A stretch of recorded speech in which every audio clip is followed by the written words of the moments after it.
کہ ہم نے پہلے بھی یہ بات بتائی تھی، نبی کریم صلی اللہ علیہ وسلم کے حوالے سے جب یہ کہا جاتا ہے اور قرآن کریم میں یاسین کا لفظ جب آتا ہے سورہ یاسین میں، تو ہم نے عرض کیا تھا کہ وہ ایک صحرا، اور اس میں صحرا کے اندر ایک گھر، اور گھر کے اندر وہ لکڑی کا بنا ہوا گھر، اور ایک بالا جو اس کے سینٹر میں ڈال دیا جاتا ہے لکڑی کا، اور اس وہ بالا جب جھکنے لگتا ہے نا جی، تو نیچے سے جس درخت کی شاخ یا جس درخت کے تنے سے اس کو ٹیک دی جاتی ہے،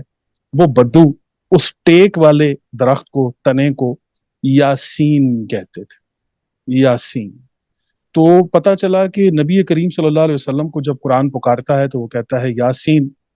کہ انسانیت کی ٹوٹی ہوئی کمر کو دوبارہ بحال کرنے والے، یاسین۔ تو وہ دوبارہ اب پتہ چلا کہ قرآن بھی جب الف لام میم پر آتا ہے تو یہ وہی بحالی ہے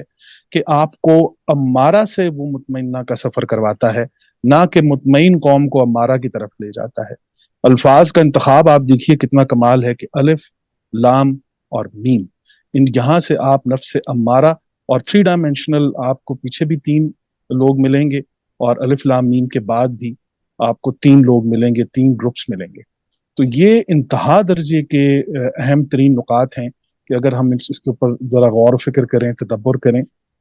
تو قرآن کریم بھی ہمیں نفس امارہ، جہاں پر ہماری کمر ٹوٹی ہوئی تھی، وہاں سے ہمیں نفس اللوامہ تک، اور پھر لوامہ کے بعد مطمئنہ تک لے آتا ہے۔